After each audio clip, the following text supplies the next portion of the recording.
Quelle doit être l'autorité d'un pasteur sur son Église?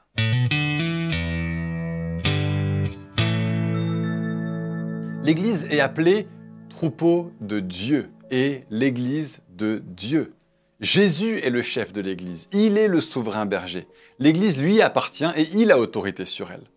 Cela vaut à la fois pour l'Église locale et pour l'Église universelle. Dieu construit son Église notamment par l'intermédiaire d'hommes exerçant le ministère pastoral.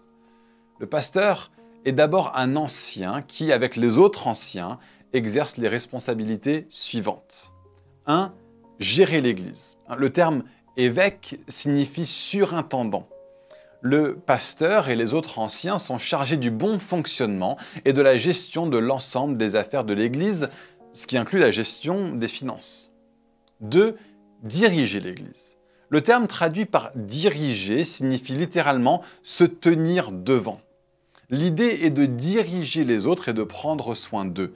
Cela implique la responsabilité d'exercer la discipline d'Église en reprenant ceux qui s'égarent loin de la foi. 3. Prendre soin de l'Église.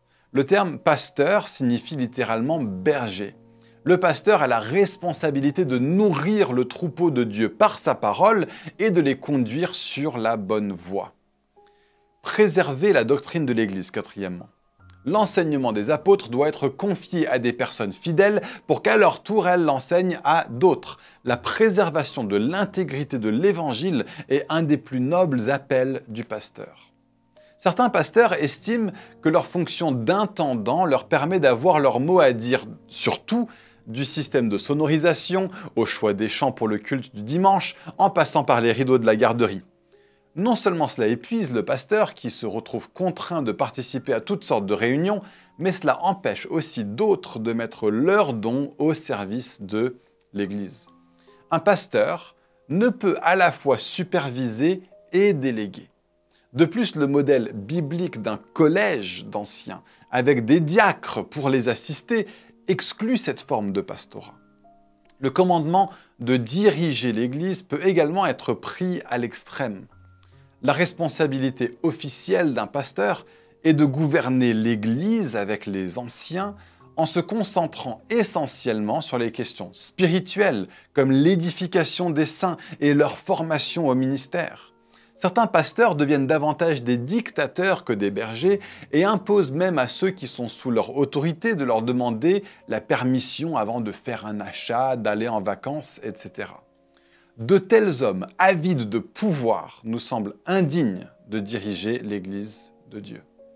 1 Pierre 5, verset 3 contient une très belle description d'un ministère pastoral équilibré.